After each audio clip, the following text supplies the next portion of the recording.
कि माँ कहेगी बेटे से, बेटे जंग पे जा रहा है तो टोपी पहन के जाना।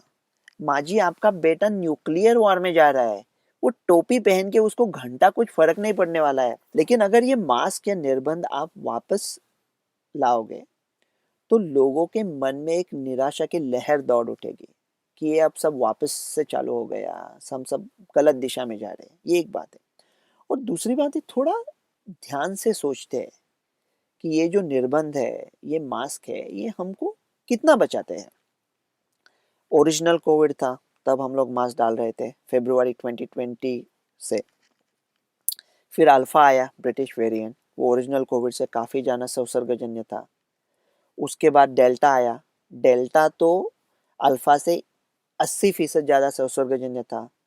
उसके बाद ओमिक्रॉन आया, वो डेल्टा से 48% ज़्यादा संसर्गजन्य था।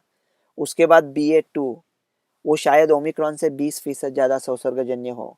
और जो बाकी के जो सब वेरिएंट्स है वो शायद 80% ज़्यादा सब वेरिएंट हो। ये इतने ज़्यादा संसर्गजन्य है, हम लोग ओरिजिनल कोविड को नहीं रोक पाए थे और इतने संसर्गजन्य इसको हम वही मास्क डाल के रोकने की कोशिश कर रहे हैं। मतलब क्या हम अंग्रेजों के ज़माने की कैदी है कि इतनी सारी बदलियों के बाद कोरोना में हम नहीं बदलेंगे, वही पुराना वापस चालू रखेंगे कि माँ कहेगी बेटे से, बेटे जंग पे जा रहा है तो टोपी पहन के जाना। माँ जी आपका बेटा न्यूक्लियर वॉर में जा रहा है, वो टोपी पहन के उसको घंटा कुछ फर्क नहीं पड़ने वाला है। अभी हमको पैतरे भी बदलने पड़ेंगे ना, बांस भी बदलने पड़ेंगे शायद। मैं आपको लिख के देता हूँ और जैसा मैंने अब तक जो कहा है सब सही हुआ है, वैसा ये भी सही होगा। एक शायद कुछ हफ्ते में एक स्टडी आएगी और वो बोलेंगे हम लोग जो सर्जिकल मास्क डालते हैं, क्लॉथ मास्क डालते हैं, उसका कुछ फायदा है नहीं, सिर्फ N95 से आप बचा सकते हो।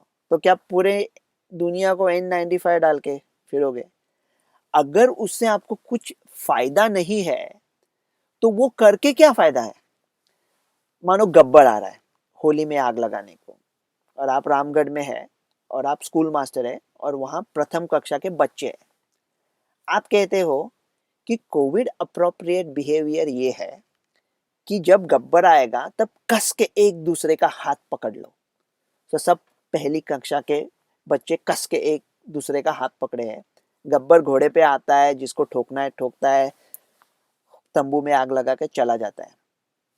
मास्टर डरे हुए कहीं तो छिपे हैं। गब्बर जाने के बाद मास्टर वापस आते हैं और प्रथम कक्षा के जिन बच्चों ने एक दूसरे का हाथ नहीं पकड़ा था उनके ऊपर 500 रुपए का चालान काटते हैं। अरे क्या काट रहे हैं ये? अनारकली में डायलॉग था मुगले आजम में कि अनारकली तुम्हारे नसीब में फूल नहीं है, तुम्हारे नसीब में कांटे हैं। अनारकली कहती है रहे नसीब, कांटों को मुरझाने का खौफ नहीं होता। ये चालान काटने वाले कांटे मुरझा लेने का नाम ही नहीं ले रहे। वही घिसी पिटी बात है, कोविड अप्रोप्रिएट बिहेवियर। अरे 2 साल से कर रहे हैं, कुछ फर्क नहीं पड़ता।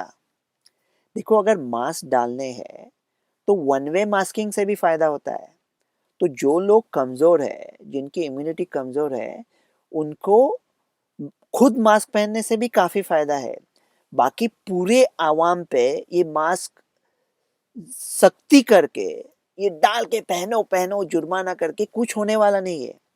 हम उसे रोक नहीं सकते, तो क्या हम उसे रोके ही ना? नहीं। अगर आप कोविड अप्रोप्रिएट बिहेवियर की बात करते हो तो कोविड अप्रोप्रिएट बिहेवियर मैं आपको बताता हूँ क्या है। देखो, मानो 135 करोड़ लोगों को हो गया ओमिक्रॉन भारत के और कोई मरा नहीं, तो हमको क्या फर्क पड़ता है? हमको अभी सिर्फ ये करना है कि जो चालू है वह चालू रखना है, अर्थव्यवस्था को बनाए रखना है, बिजनेसेस चालू रखने हैं, शादियां करनी है, त्योहार करने हैं। जो लोग, जिनकी इम्यूनिटी कमजोर है, जो लोग ओमिक्रॉन वैसा भी मामूली है उसके शिकार में आके मर सकते हैं, उनको जान निछावर करके बचाना है।